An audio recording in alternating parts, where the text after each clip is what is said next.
Vamos a comenzar por los 4 compromisos que tiene su santidad el Dalai Lama.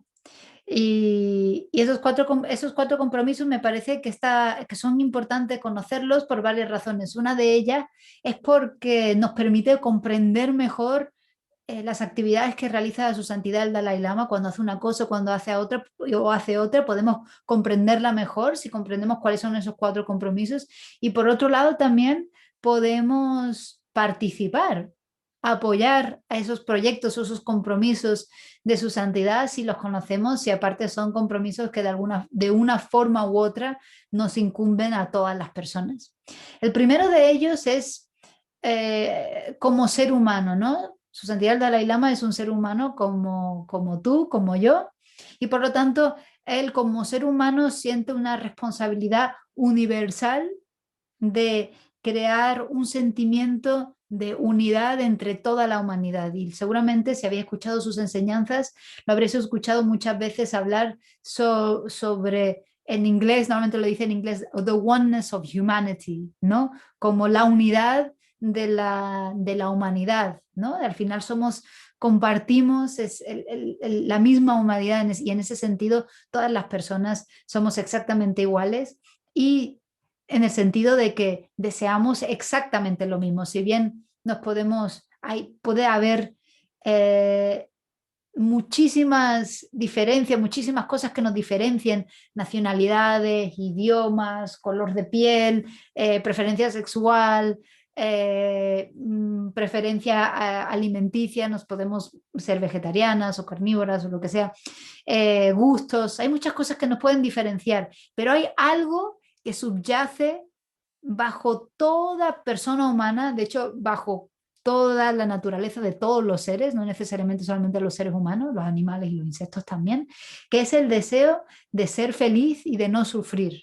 Y eso es algo que tenemos todas las personas en común. Entonces, teniendo eso en cuenta, teniendo en cuenta esa naturaleza que subyace bajo la superficialidad de todas las personas, podemos empezar a cultivar este sentido de responsabilidad universal, sobre todo también porque vivimos en un mundo globalizado, ya no vivimos en este mundo del siglo XIX y del siglo XX, donde todos los países, el nacionalismo era algo muy importante y todos los países estaban férreamente divididas por fronteras, sino que ahora vivimos en un mundo globalizado. De hecho, tenemos ahora aquí, por ejemplo, personas de Argentina, de España y quizá de otros lados, ¿no? Ya somos una sociedad global y por eso, teniendo en cuenta esta sociedad global que también se manifiesta, por ejemplo, lo hemos visto ahora muy manifestada en la pandemia, por ejemplo, ¿no? Como a la pandemia le ha dado igual que aquí pintemos una raya y que digamos que esto es España y que esto es Francia y que esto es Portugal, o pintemos una raya y digamos que esto es Argentina y esto es Chile y esto es Perú y esto a la pandemia le da igual. Vivimos en una sociedad global, lo mismo con el cambio climático, por ejemplo, ¿no? No respeta fronteras. Entonces, ir generando, su santidad tiene este compromiso con generar este sentimiento de responsabilidad universal basado en el hecho de que ahora ya vivimos en una sociedad globalizada y que por lo tanto tiene sentido que las decisiones individuales que tomemos no las tomemos exclusivamente en base a una preferencia personal, sino comprendiendo el nivel intrínseco de interdependencia que existe entre toda la sociedad y entre todos los seres humanos y entre todos los seres, que teniendo ese nivel de interdependencia presente o esa comprensión de interdependencia presente, actuemos con ese sentido de responsabilidad universal y a su vez teniendo en cuenta de que al final, independientemente de cómo actuemos, y aquí tenemos que hacer un pequeño ejercicio de autoobservación y de autoanálisis que veremos que cualquier cosa que hagamos, que digamos, a cualquier lugar donde vayamos, todo hay un deseo subyacente, sea consciente o inconsciente, de desear ser feliz y no sufrir. Y eso es igual compartido por todos los seres. Entonces, en ese sentido, tiene, de la misma forma que a mí no me gustan que, que me hagan daño, los demás tampoco. Igual que a mí me gusta que me hagan bien, a los demás también, ¿no? Entonces, teniendo eso en cuenta, tiene sentido practicar esta responsabilidad universal. Y también otra, visto desde otro ángulo, cultivar este sentido de responsabilidad universal, que está basado obviamente en el amor y la compasión, en la empatía, no solo en la empatía, pero más allá en el amor y la compasión, lo que su santidad habla como, si habéis visto, si no lo habéis visto, os podéis pasar luego por el perfil de Aprende Budismo para verlo. El vídeo de cumpleaños que ha grabado su santidad para el día de hoy, donde habla de los dos principios que le gustaría que cultivásemos, que es el de Karuna y el de Ahimsa. Karuna es el principio de la compasión, de querer liberar a todos los seres del sufrimiento. Desde el punto de vista budista, Karuna o compasión se traduce como el deseo o el actuar para liberar a los seres del sufrimiento, y Ahimsa, que quiere decir la no violencia, la conducta de la no violencia. Y tiene sentido actuar de esta forma, teniendo en mente este contexto de globalización y de interdependencia y de responsabilidad universal, de actuar con actitudes de ahimsa y con actitudes de karuna, compasión y no violencia. Y en otra perspectiva también, la ciencia avala este punto de vista. Desde un punto de vista científico, si tiene sentido la responsabilidad universal a través de la no violencia y de la compasión, porque está demostrado científicamente, y ahora hay muchas investigaciones que de alguna forma, gracias a su santidad, se han comenzado a realizar en el ámbito el efecto que tiene el entrenamiento cognitivo en compasión en nuestro estado físico, ya no solamente en nuestro estado mental, sino en nuestro estado físico, en el estado de nuestro sistema inmunológico, ¿no? Y cómo las personas que practican la compasión y las personas que... hay un estudio, de hecho, que se hizo, me parece, si no me equivoco, en Harvard, donde se hicieron en un grupo de personas a lo largo de un montón de años. Se hicieron como pruebas para ver qué era lo que determinaba un mayor grado de felicidad. Y hicieron una prueba inicial, ¿no? En un grupo de prueba, y a los 30 años volvieron a consultar a esas personas. Imaginaros si duró tiempo esta investigación, esta prueba científica, y lo que constataron fue, la conclusión a la que llegaron fue que las personas que que tenían relaciones humanas significativas y relaciones humanas saludables, eran las personas que reportaban un mayor nivel, un mayor grado de bienestar, satisfacción y felicidad en sus vidas. Y para que tengamos una relación sana y buenas relaciones con otros seres humanos, ¿qué tenemos que cultivar? Pues precisamente estos dos principios que menciona su santidad, de karuna y ahimsa, compasión y amabilidad, empatía, ¿no? Que van todas, digamos, de la mano, y la no violencia. O sea que al final, es una forma de ser, para ser inteligentemente feliz, deberíamos de practicar estos principios de ahimsa y de karuna, y obviamente la conducta ética secular, que los valores universales o la ética secular es un valor, son valores o es una educación que su santidad también está divulgando a través de lo que se llama C-Learning, que es, me parece, Social Emotional Education, que es una educación emocional, una educación basada en no, Ethical and Emotional Learning, Social, Emotional and Ethical Learning, una educación social, emocional y ética. Porque si bien antiguamente en la sociedad aquello que proporcionaba una fuente de moralidad o de conducta ética eran las religiones, puesto que hoy en día la mayor parte del mundo es secular, eh, tenemos que encontrar una fuente para poder retomar, digamos, o volver a cultivar estos valores sin necesariamente depender de tener que adherirnos a un tipo de religión u otra, ¿no? Entonces, este sentido de responsabilidad universal del cual nos habla su santidad el Dalai Lama, pues también nos invita a practicar esta ética, ¿no? Este es el primer compromiso de su santidad el Dalai Lama como ser humano, esta responsabilidad universal. El segundo es como persona religiosa. Es un monje, su santidad el Dalai Lama, es budista, es un monje, y como persona religiosa su segundo compromiso es promover la armonía entre todas las religiones, lo que llamamos la ecumenidad, el concepto de la ecumenidad. Y obviamente las religiones, no sé si obviamente, pero las religiones a lo largo de la historia han surgido en realidad para solucionar problemas humanos, pero hemos visto también que en medio de muchos de los conflictos humanos, muchísimos de los conflictos humanos, ahí en medio está se mete la religión de por medio para justificar esos conflictos. Pero en realidad su santidad siempre aboga por la armonía y el respeto a todas las religiones. Dice que es importantísimo respetar y generar un sentimiento de confianza mutua entre todas las religiones. Y esto no lo dice porque sí, lo dice basado en tres razones principales. La primera es que si analizamos bien las religiones, las principales religiones de este mundo, en su cimiento son idénticas, son iguales. Todas promueven el amor, la compasión, el perdón, la paciencia, la humildad. Todas promueven estos valores. Por lo tanto, no habría razón aparente para discriminar entre ellas. En segundo lugar, las religiones, las grandes religiones benefician a millones de personas. Hay muchas personas que se benefician del cristianismo, muchas personas que se benefician del islam, muchas personas que se benefician del budismo, muchas personas que se benefician de la religión judía.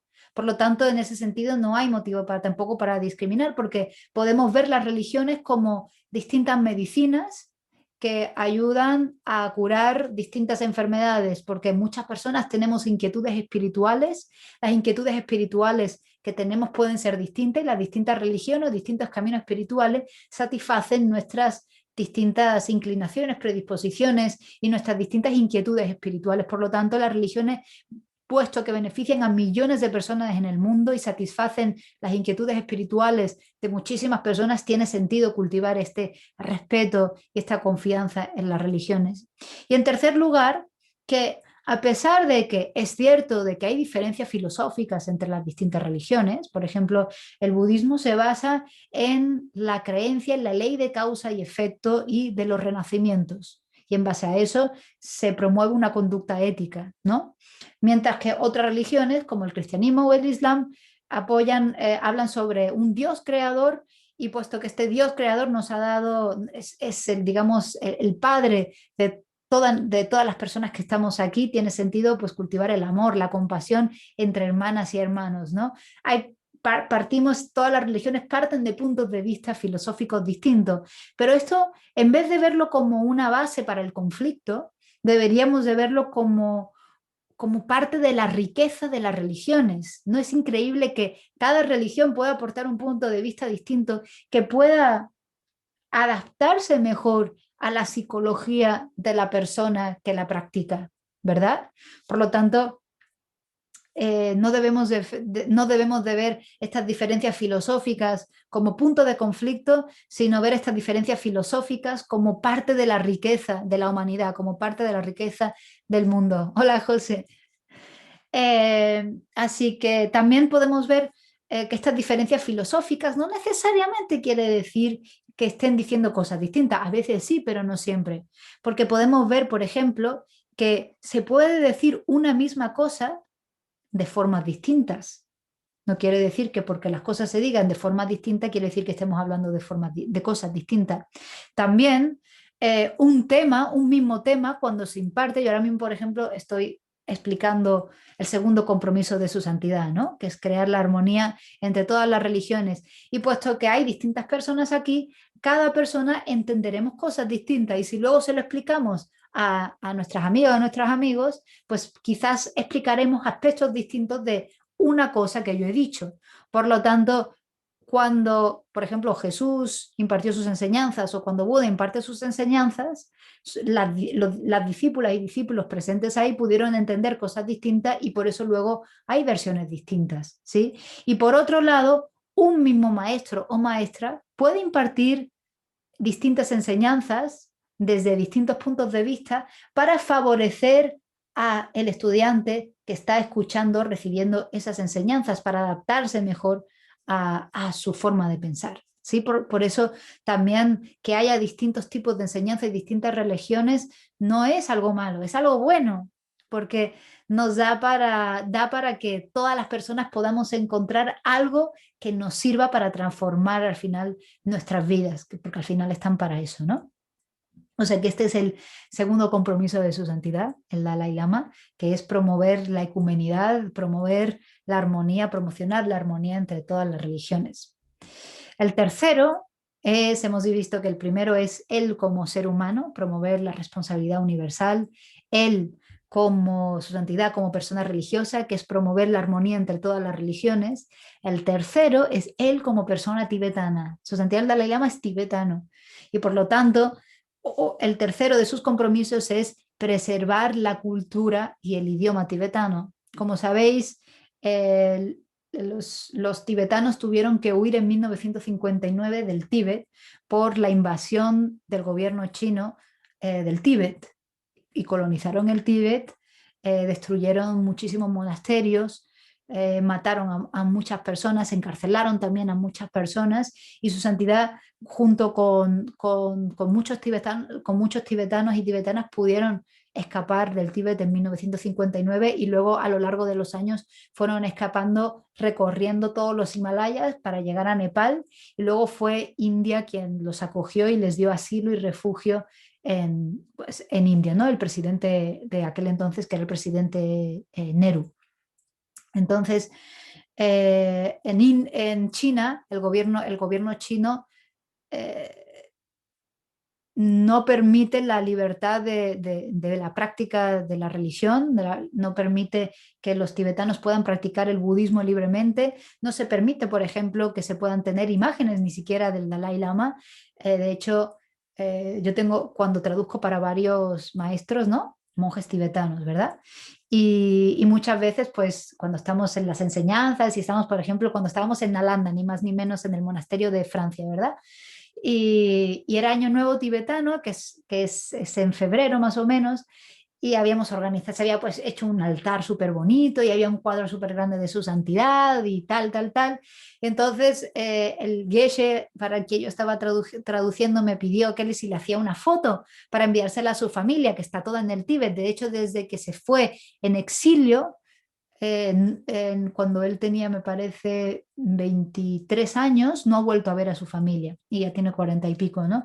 Pero están en contacto por el WeChat, que es como un WhatsApp chino, que está controlado por los chinos porque no tienen acceso al WhatsApp.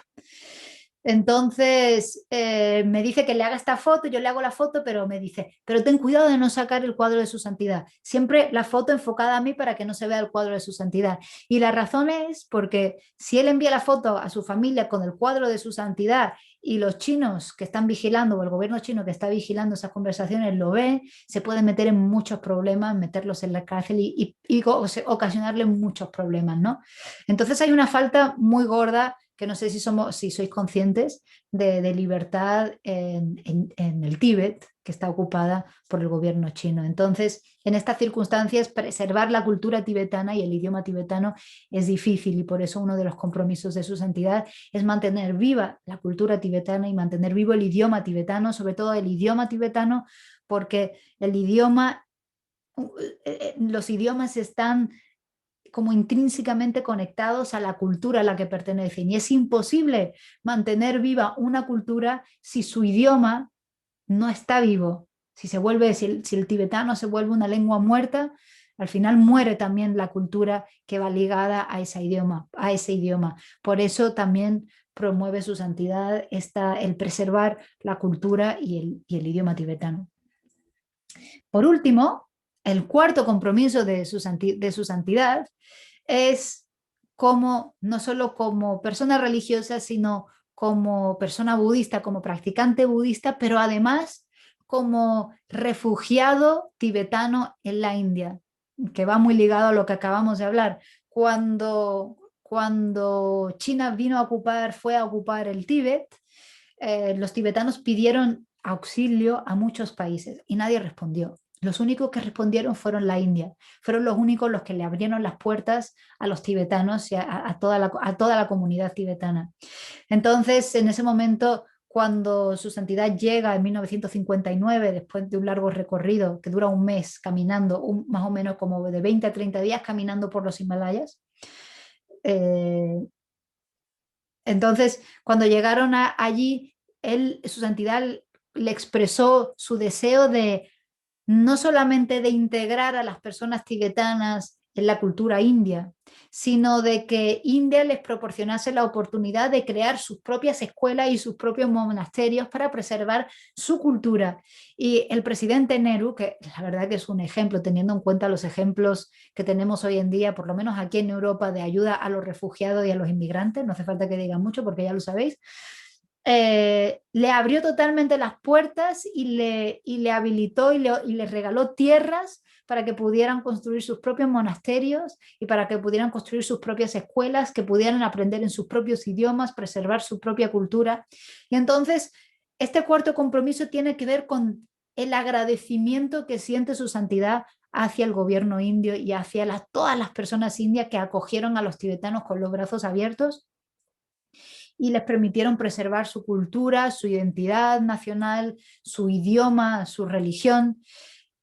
Y la forma de contribuir es a través de preservar la tradición de Nalanda. No sé si lo sabéis, las personas que venís a las clases de budismo los miércoles, lo sabéis, ya hemos hablado de esto, que el budismo tibetano que practicamos hoy en día y que practicamos aquí en Aprende Budismo, es un budismo que proviene de un linaje que se llama el linaje de Nalanda, que fue una universidad monástica que estudiaba en base al razonamiento, a la lógica y a través del debate.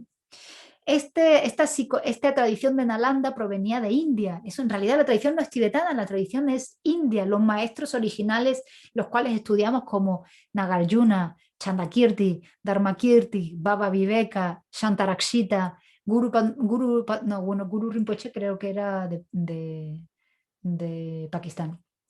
Bueno, que entonces estaba unido con la India, ¿no? Entonces, todo lo que estudiamos proviene de la India, aunque hoy lo recibimos de mano de la voz de los tibetanos, en realidad provenía de la India. Y entonces una forma de agradecer, su santidad de agradecer todo lo que han hecho los indios, las personas indias y el gobierno indio por las personas tibetanas y por el pueblo tibetano, es de reavivar y de preservar esta cultura que originalmente era india, que hoy la preservan los tibetanos con el idioma tibetano. De hecho, si no lo sabíais, el idioma tibetano fue diseñado para preservar, para contener las enseñanzas budistas, el idioma escrito tibetano.